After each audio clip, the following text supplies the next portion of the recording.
My friends, welcome back to episode 6 of my walkthrough of Westeroscraft, the world of A Game of Thrones by George R.R. Martin, built in Minecraft. In each of these episodes, we read one chapter from A Game of Thrones as we explore the world. In the last episode, we went into the depths of Winterfell, and we continue on in Winterfell. Because we will probably exhaust all of Winterfell in these early chapters, we may explore further outside. Without further ado, this is Chapter 6, Jon, read by Nick, the ElusiveEnderman. There were times, not many but a few, when Jon Snow was glad he was a bastard. As he filled his wine cup once more from a passing flagon, it struck him that this might be one of them. He settled back in his place on the bench among the younger squires and drank. The sweet, fruity taste of summer wine filled his mouth and brought a smile to his lips. The great hall of Winterfell was hazy with smoke and heavy with the smell of roasted meat and fresh-baked bread. Its grey stone walls were draped with banners, white, gold, crimson. The direwolf of Stark, Baratheon's crowned stag, the Lion of Lannister. A singer was playing the high harp and reciting a ballad, but down at the ends of the hall his voice could scarcely be heard above the roar of the fire, the clangour of pewter plates and cups, and the low mutter of 100 drunken conversations. It was the 4th hour of the welcoming feast laid out for the king. Jon's brothers and sisters had been seated with the royal children beneath the raised platform where Lord and Lady Stark hosted the king and queen. In honor of the occasion, his lord father would doubtless permit each child a glass of wine, but no more than that. Down here on the benches, there was no one to stop Jon from drinking as much as he had thirst for. And he was finding that he had a man's thirst, to the raucous delight of the youths around him who urged him on every time he drained a glass. They were fine company, and Jon relished the stories they were telling, tales of battle and bedding and hunt. He was certain that his companions were more entertaining than the king's offspring. He had sated his curiosity about the visitors when they had made their entrance. The procession had passed not a foot from the place he had been given on a bench, and Jon had gotten a good long look at them all. His lord father had come first, escorting the queen. She was as beautiful as men had said. A jeweled tiara gleamed amidst her long golden hair, its emeralds a perfect match for the green of her eyes. His father helped her up on the steps of the dais and led her to a seat, but the queen never so much as looked at him. Even at 14, Jon could see through her smile. Next came King Robert himself, with Lady Stark on his arm. The king was a great disappointment to Jon. His father had talked of him often. The peerless Robert Baratheon, demon of the trident, the fiercest warrior of the realm, a giant among princes. Jon only saw a fat man, red-faced under his beard, sweating through his silks. He walked like a man half in his cups. After them came the children, little Rickon first, managing the long walk with all the dignity a 3-year-old could muster. Jon had to urge him on when he stopped to visit. Close behind came Robb, in grey wool trimmed with white, the Stark colours. He had the Princess Marcella on his arm. She was a wisp of a girl, not quite 8, her hair a cascade of golden curls under a jewelled net. Jon noticed the shy look she gave Robb as they passed between the tables, and the timid way she smiled at him. He decided she was insipid. Robb didn't even have the sense to realize how stupid she was. He was grinning like a fool.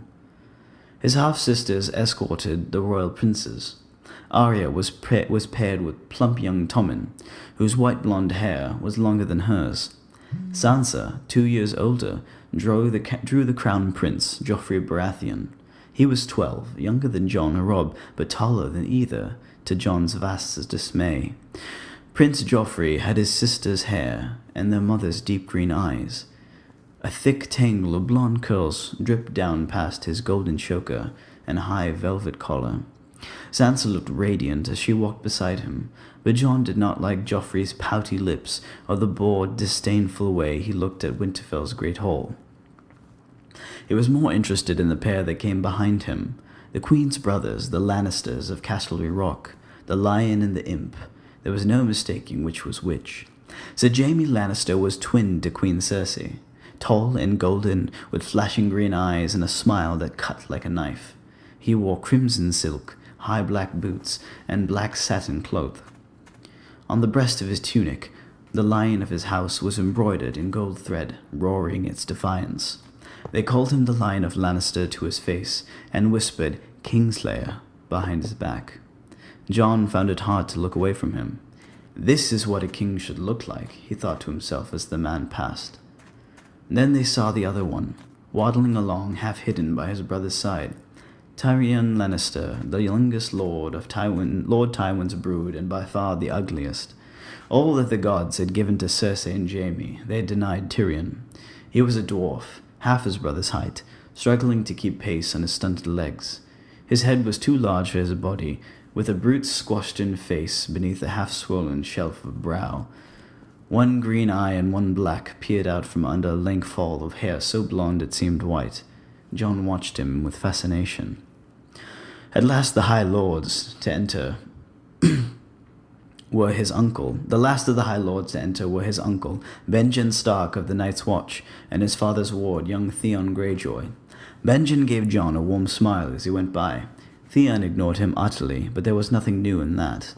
After all had been seated, toasts were made, thanks were given and returned, and the feasting began. Jon had started drinking then, and he had not stopped. Something rubbed against his leg beneath the table. Jon saw red eyes staring up at him. "Hungry again?" he asked. There was still half a honeyed chicken at the center of the table. Jon reached to tear off a leg, then had a better idea.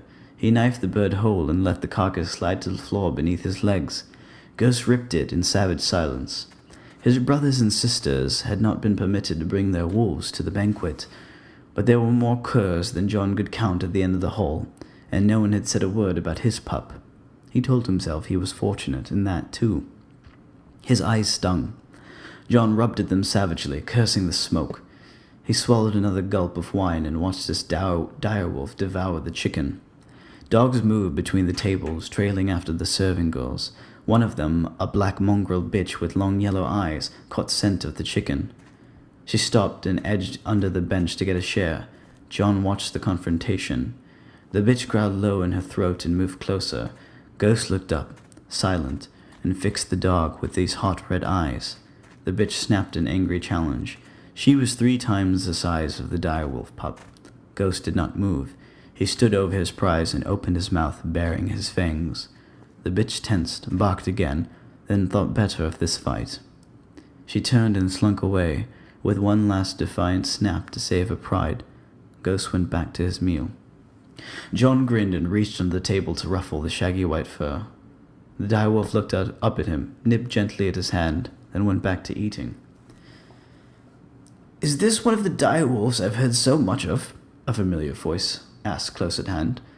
Jon looked up happily as his Uncle Ben put his hand on his head and ruffled his hair much as Jon ruffled the wolf's. "Yes," he said, "his name is Ghost."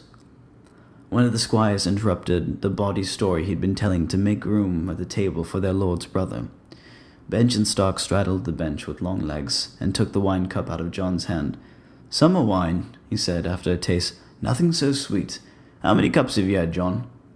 Jon smiled. Ben Stark laughed. "As I feared. Well, I believe I was younger than you the first time I got truly and sincerely drunk." He snagged a roasted onion, dripping brown with gravy, from a nearby trencher and bit into it. It crunched. His uncle was sharp-featured and gaunt as a mountain crag, but there was always a hint of laughter in his blue-grey eyes. He dressed in black, as befitted a man of the Night's Watch. Tonight it was rich black velvet, with high leather boots and a wide belt with a silver buckle. A heavy silver chain was looped around his neck. Benjen watched Ghost with amusement as he ate his onion. "A very quiet wolf," he observed. "He's not like the others," Jon said. "He never makes a sound. That's why I named him Ghost. That, and because he's white. The others are all dark, grey or black." "There are still direwolves beyond the wall. We hear them on our rangings." Benjen gave Jon a long look. "Don't you usually eat at a table with your brothers?" "Most times." John answered in a flat voice. "But tonight Lady Stark thought it might give insult to the royal family to seat a bastard among them." "I see." His uncle glanced over his shoulder at the raised table at the far end of the hall. "My brother does not seem very festive tonight." John had noticed that too. A bastard had to learn to notice things, to read the truth that people hid behind their eyes. His father was observing all the courtesies, but there was a tightness in him that John had seldom seen before. He said little, looking out over the hall with hooded eyes, seeing nothing. 2 seats away, the king had been drinking heavily all night. His broad face was flush beneath his great black beard. He made many toasts, laughed loudly at every jest, and attacked every dish like a starving man, but beside him the queen seemed as cold as an ice sculpture. "The queen is angry too," John said. Told his uncle in a low, quiet voice. "Father took the king down to the crypts this afternoon. The queen didn't want him to go." Benjen gave John a careful, measuring look. "You don't miss much, do you, John? We could use a man like you on the wall." John swelled with pride. "Rob is a stronger lance than I am, but I'm a better sword, and Hullen says I sit a horse as well as anyone in the castle. Notable achievements. Take me with you when you go back to the wall," John said in a sudden rush. "Father will give me leave to go if you ask him. I know he will." Uncle Benjen studied his face carefully. "The wall is a hard place for a boy, John." "I am almost a man grown," John protested. "I will turn 15 on my next name day, and Master Lewin says bastards grow up faster than other children." "That's true enough," Benjen said with a downward twist of his mouth. He took John's cup from the table, filled it fresh from a nearby pitcher, and drank it down with a long swallow. "Daeron Targaryen was only 14 when he conquered Dorne," John said. The young dragon was one of his heroes. "A conquest that lasted a summer," his uncle pointed out.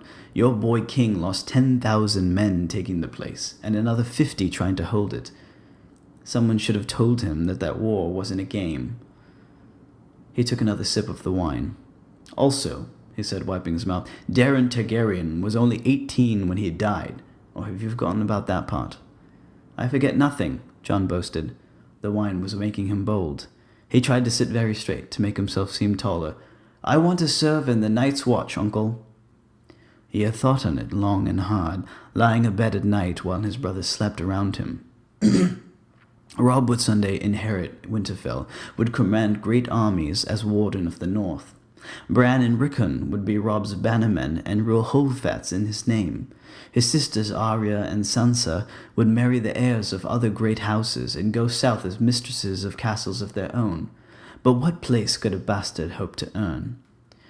"You don't know what you're asking, John. The Night's Watch is a sworn brotherhood. We have no families. None of us will ever father sons. Our wife is duty. Our mistress is honor." "A bastard can have honor too," John said. "I am ready to swear your oath." "You are a boy of 14, Benjen said. "Not a man. Not yet. Until you have known a woman, you cannot understand what you would be giving up." "I don't care about that," John said hotly. "You might, if you knew what it meant," Benjen said. "If you knew what the oath would cost you, you might be less eager to pay the price, son." John felt anger rise up inside him. "I'm not your son." Benjen Stark stood up. "More's the pity." He put a hand on John's shoulder. "Come back to me after you've fathered a few bastards of your own, and we'll see how you feel." John trembled. "I will never father a bastard," he said carefully. "Never!" He spat it out like venom. Suddenly he realized that the table had fallen silent and they were all looking at him. He felt the tears begin to well behind his eyes. He pushed himself to his feet. I must be excused," he said with the last of his dignity. He whirled and bolted before they could see him cry. He must have drunk more wine than he had realized. His feet got tangled under him as he tried to leave, and he lurched sideways into a serving girl and sent a flagon of spiced wine crashing to the floor. Laughter boomed all around him, and John felt hot tears on his cheeks. Someone tried to steady him. He wrenched free of their grip and ran, half blind, for the door. Ghost followed close at his heels, out into the night. The yard was cold and empty. A lone sentry stood high on the battlements of the inner wall, his cloak pulled tight around him against the cold. He looked bored and miserable as he huddled there alone, but John would have traded place with him in an instant. Otherwise the castle was dark and deserted. John had seen an abandoned holdfast once, a drear place where nothing moved but the wind and the stones kept silent about whatever people had lived there. Winterfell reminded him of that tonight. The sounds of music and song spilled through the open windows behind him. They were the last things John wanted to hear. He wiped away his tears onto the sleeve of his shirt, furious that he had let them fall, and turned to go. "Boy!" a voice called out to him. John turned. Tyrion Lannister was sitting on a ledge above the door to the great hall, looking all the world like a gargoyle. The dwarf grinned down at him. "Is that animal a wolf?" "A direwolf," John said. "His name is Ghost." He stared up at the little man, his disappointment suddenly forgotten. "What are you doing up here? Why aren't you at the feast?" "Too hot, too noisy, and I drink too much wine," the dwarf told him. "I learned long ago that it is considered rude to vomit on your brother. Might I have a closer look at your wolf?" John hesitated, then nodded slowly. "Can you climb down, or shall I bring a ladder?" "Oh, bleed that," the little man said. He pushed himself off the ledge into empty air. John gasped, then watched with awe as Tyrion Lannister spun around in a tight ball, landed lightly on his hands, then vaulted backwards on his legs. Ghost backed away from him uncertainly. The dwarf dusted himself off and laughed. "I believe I've frightened your wolf. My apologies." "He's not scared," John said. He knelt and called out, "Ghost, come here. Come on, that's it." The wolf pup padded closer and nuzzled at John's face, but he kept a wary eye on Tyrion Lannister. And when the dwarf reached out to pet him, he drew back and bared his fangs in a silent snarl. "Shy, isn't he?" Lannister observed. "Sit, Ghost," John commanded. "That's it. Keep still." He looked up at the dwarf. "You can touch him now. He won't move until I tell him to. I've been training him." "I see," Lannister said. He ruffled the snow-white fur between Ghost's ears and said, "Nice wolf." "If he wasn't here, he'd tear out your throat," John said. It wasn't actually true yet, but it would be. "In that case, you had best stay close," the dwarf said. He cocked his oversized head to one side and looked John over with his mismatched eyes. "I am Tyrion Lannister." "I know," John said. He rose. Standing, he was taller than the dwarf. It made him feel strange. "You're Ned Stark's bastard, aren't you?" John felt a coldness pass right through him. He pressed his lips together and said nothing. "Did I offend you?"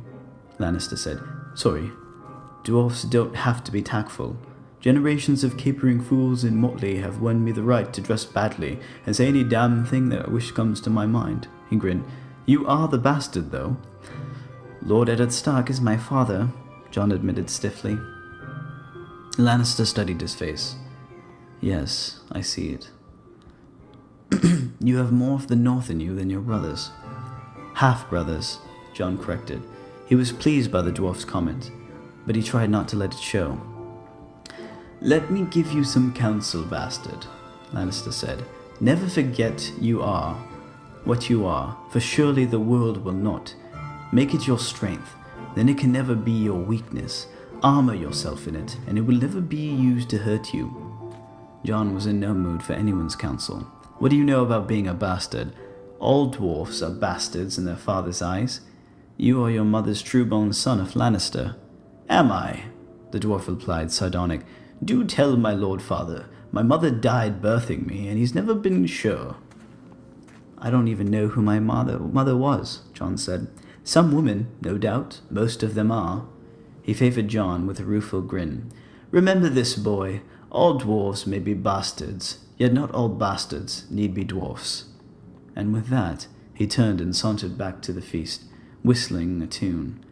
When he opened the door, the light from within threw his shadow clear across the yard, and just for a moment, Tyrion Lannister stood as tall as a king.